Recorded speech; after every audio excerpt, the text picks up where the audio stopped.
You're listening to the Pharma and Biotech Thought Leadership Podcast. I'm your host, Shanna Landolt. I'm here today with Jovan Antunovic, Vice President, Specialty Business Lead for Canada at Bristol-Myers Squibb. Jovan has had a distinguished career in global pharma. When he was at Abbott, he was the Commercial Director, Western Europe, and then Commercial Director, Japan and Canada, based out of Basel, Switzerland. And then he relocated his family to Tokyo, Japan, where he became the Director of Marketing for the established pharma division for Japan. Today's episode of the Pharma and Biotech Thought Leadership Podcast is all about what it's like to work globally.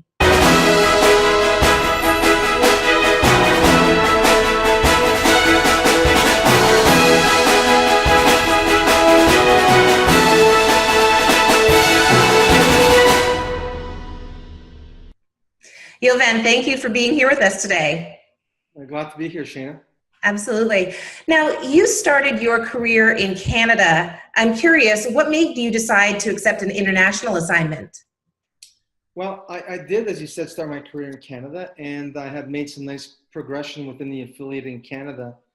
And in order to continue with my progression, I was offered an opportunity to go outside of the country and take on a role which started in Switzerland and led me to Japan later. So yeah, it was really a career evolution decision, and to help me gain experiences that I would not have been able to get otherwise had I stayed in the Canadian affiliate and just stayed in the Canadian market. Now, making a global career move, that can be really exciting, but what did your wife and family think about it at the time? Well, I think you raise a really important question. When you're making a global move, it's really, really important, and I can't stress this enough, that your partner, whether it's for a wife or a husband, that they have somebody along the way that's really, really bought into it, because it can have a lot of challenges. Starting with the kids, and making sure that you position this with the kids as an adventure, something that will be exciting, as opposed to the potential pitfalls that everybody runs into. Right. So that's really, really important. How old were your kids at the time? My youngest was just starting grade 1. Okay. My oldest was 13, and my daughter was, I believe, 11. So 6, 11, and 13. Okay, so you had to deal with teenage years at this time as well. I did. Which made it a little bit challenging, but when we made the decision as a family to go, it was both for the career, but also I can't stress how much of a positive impact it had on the family as a whole. So when you first went to Basel, Switzerland, what was the biggest learning curve for you and your family? And you mentioned it had a positive impact as well. So I'm curious what was really positive about it in addition to the learning curve. So we're talking professional or family here? Let's talk about your family first, and then let's talk professionally. Sure. I think just being in Europe, being in a different culture, being in an environment where, yes, in Basel, you were able to get around quite easily in English, but still the challenges of having to learn a different culture. Where do you go for the supermarket? What's your supermarket? Where do you go to buy clothing, basic things like that? You have to kind of use the network. And I have to say that relocating today in the era of internet is so much easier than it could ever possibly been 20 years ago. I bet. There's Facebook pages on everything you can possibly imagine where people can just connect and guide you along the way, because there's many people who have done it before us and many people who will do it after us. So that made it really, really easy.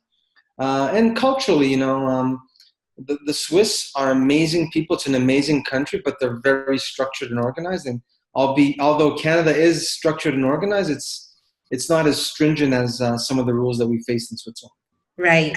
So was that strictness and stringentness, was that the biggest learning curve for you there?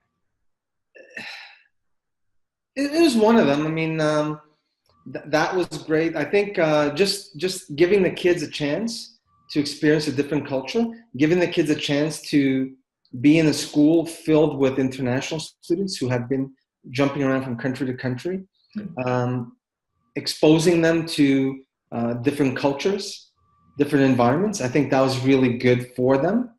And if I had to do it all over again, I would do it all over again. It was just really a very good experience. Oh, that's great. So that's on the personal family side. What about on the professional side? What was the biggest learning curve for you? Well, I had a role at the time when I was in Switzerland. I was a commercial director role for Europe. And I think it was not so much the job as it was dealing with the different cultures in Europe. When you have a lot of different countries under your responsibility, I think it was about 19 at the time. You have to learn that the Northern Europeans are different from the Southern Europeans, are different from the Germans, are different from the French. And so the cultural component is something that you learn quickly to be able to address it and to be able to, more importantly, adapt to it. It was really an interesting dynamic. I came from the Canadian affiliate where I was managing one product for the country, and I joined the European operations. And we had a portfolio of products. I was doing GI and women's health at the time. And the way that the division was set up, no one country had the same portfolio. So I had to learn the different portfolios in different countries. I had to learn the regulatory environment, the market access environment. So it's a pretty steep learning curve, but it's a lot of fun. It was a lot of fun. And I think you quickly realize what the similarities are, and you realize also you're able to kind of leverage and see the benefits of Canada, because even though we're one country, we have 10 different provinces with different market access environments, and it serves to be a huge benefit when you go to a market like Europe, where every country is a little bit different, but there's also a lot of similarities, a little bit like Canada, where you have the regional differences. That makes sense. It's like the different countries are almost like our regions and their different rules and regulations. Exactly. And then you made another move and over to Asia, and Asian culture is very different than North American culture. So tell us how that culture translated into your work environment in Tokyo. Well, you're right. I mean, it is a big cultural difference. And I think one of the things that helped me when I made the move physically to Tokyo was being able to work with the teams for about 6 months prior to joining. And, one of the things that comes out clearly is the hierarchy. There's a lot of hierarchy in the Japanese culture, and that also translates into the workplace. And one of the big things that I had to get my teams accustomed to was telling me no, being comfortable with saying no to me. Have full transparency with teams, and because of the way the Japanese culture is, sometimes it's not easy for them to say no to their direct managers. So what would they do then instead of say no? You would learn how to read the body language a lot. So a lot of subtleties. Visual cues that you would necessarily not get if you were doing it as a teleconference. Most of them spoke English, so I was able to communicate with them in English. But you could tell they were hesitating, not comfortable, and after a while you get to realize that, okay, that means no, even though they're not saying it. So let's see what works time-wise, or what works from a standpoint of a project. And some people took less time to get accustomed to that, being able to be just completely direct with me, and others it took a little bit longer. So they had to be direct with you, and you had to learn to read their body language so that you could, this is a whole new way of communication. Yeah, exactly. I mean, body language is an important element of communication anywhere, but I think in the Japanese culture, it was one of the things that I really realized very quickly that needed to be monitored carefully. Now it's interesting because when I recruit, oftentimes when we have people who are coming from other cultures or other countries, there's this thought of, oh, we have the Canadian way of doing things. How different actually was the pharmaceutical industry? In Japan or in Europe in general? Not very. I mean, I'm a big believer that if you look for differences, you'll just focus on differences. If you look for similarities, you'll find similarities. There are differences. It's a very large market. It's a very concentrated market. They function a little bit differently in the way that they do distribution, whereby the wholesalers typically have their own sales forces that talk to the pharmacies and the pharmacists per se, where they actually conduct business with them. Whereas a pharmaceutical sales rep typically would be able to call in a pharmacy, but they would not be able to close any sales with the pharmacists in terms of supply. That would have to be done by the wholesalers, by the wholesaler reps. That was one of the biggest differences. One of the things that really came across strong was that they're much more open to digital marketing. For example, e-detailing, where we would produce video capsules, and we would send these video capsules out once or 2 times a month. And that was a very good way of doing it in Japan. I think one of the reasons why it works so well there versus in Canada is they had a strong supplier that had a good reach. And so it became a very, very good way of communicating. And also, I think it's fair to say, too, that the Japanese are a little less social than the Canadians are. And right. So one-on-one, the video worked really well for them. I mean, you didn't necessarily do just the video or the detail. You supplemented it. But that was one other element that was a little bit different from. Oh, I just remembered another difference. And this one's an interesting one. For those categories where there's a lot of competition, such as cardiovascular, diabetes, or PPIs, it's not uncommon to have certain physicians to be called on by the reps 100 to 120 times a year. Wow, that's like every 3 days. Yeah, it's a very high frequency. And again, it's a very concentrated population, but it's for those high volume prescribers. It would not be uncommon for them. When you look back at your whole experience of having been away in Basel and in Tokyo, can you tell us just one of your best memories? Wow. One of my best memories. I think when I first started working in Japan and being exposed to the Japanese market, and I don't know if this qualifies as a best memory or just one of those moments where, wow. I was doing work with my reps, with the reps that I was going to be working with, and they showed me how prescriptions were written, right?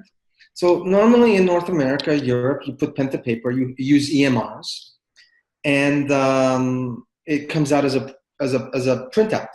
Well, it was not uncommon in Japan to see these little stamps. They would literally have hundreds of them, and I still have a picture of them. I can actually send you one if you like, where they actually have the name of the drug on these little stamps, and they would put them in the ink and then stamp the piece of paper. Oh, wow.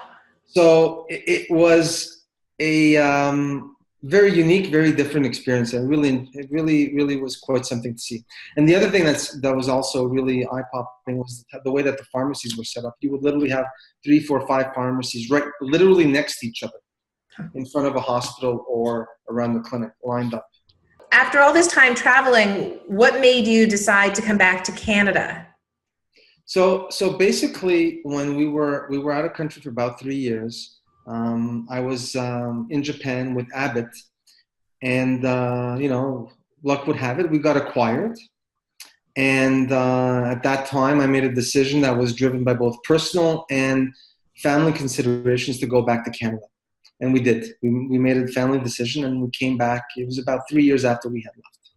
Now, how difficult was it to get a job back in Canada after having been away for 3 years? It wasn't difficult at all. It was rather seamless. I think it's the key thing to remember is the length of absence. If you are out of country for a very long time, then you're reintegrating almost as if you are a foreigner. You got to find that sweet spot. And I think the sweet spot is somewhere between 3 to 5 years, because you're out of country long enough so that you get the benefit and the learnings from being out of country, but not so long that things have changed so much you've lost connection with your entire network, and you're really a foreigner in your own country. What should somebody look at if they're considering a global career? What are some of the pros and what are some of the cons? I think you've got to look at what is your objective. Why are you doing what you're doing? Right? You got to really have a clear objective in mind. Is it because you can't get the experience you want in the country? Is it because you truly want to be doing a global career? And again, that depends on what point you are in your career. You may want this. You may decide that I want to do this for the next 20 years.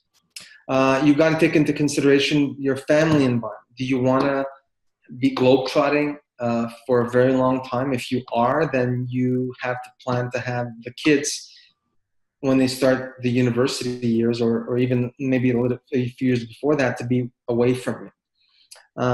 You need a supportive spouse. That's really, really, I can't stress that enough, because in the end, it can be pretty difficult on the spouse if you're, it's difficult. You're away at work all day. The kids are in school and they're at home. If they're not working, most of the time they're not working. Right. So your environment hasn't changed. You're pretty much doing what you were doing back home. The kids are doing what they were doing back home. But the spouse has to do everything else, manage the house, again, if they're not working, and develop a social network to kind of make sure that they manage the day-to-day and make the experience very enjoyable. And then presumably you're going from 2 incomes to 1 income as well. Yeah, when we were here, my wife had a small business, and so we were okay from that perspective. Was she able to run her small business while you were away? No, we sold, and then basically she dedicated 100% of her time to the kids and to the house. Oh, that's amazing! That's an amazing wife, amazing dedication. Absolutely. Great. What's one last thing, if you were, is there anything that stands out that we haven't talked about that you would want our listeners to know about having a global career? Well, it's a really good question, Shanna, and I think I would say that when you decide to go globally in a career and to try the global path, make sure you understand the risks, and make sure that you understand that it's always good to have an exit plan in case your personal situation changes, and that you are ready to find a way back to your country of origin if you so choose. I can't stress enough that that's really, really very, very important, because no matter how much you want to make it work, you don't necessarily control everything, neither does your company or your employer. So sometimes it works out great. Other times, and I've seen it many, many times, where you leave with one company and then you come back with another because something somewhere along the way did not play out the way you had envisaged it when you left. That's great. Well, I really appreciate you taking the time to share your experience about having a global career. It's been fantastic having you as a guest on the Pharma and Biotech Thought Leadership Podcast. Thanks, Shanna. It was a pleasure. You've been listening to the Pharma and Biotech Thought Leadership Podcast. I'm your host, Shanna Landolt. Here's to your success.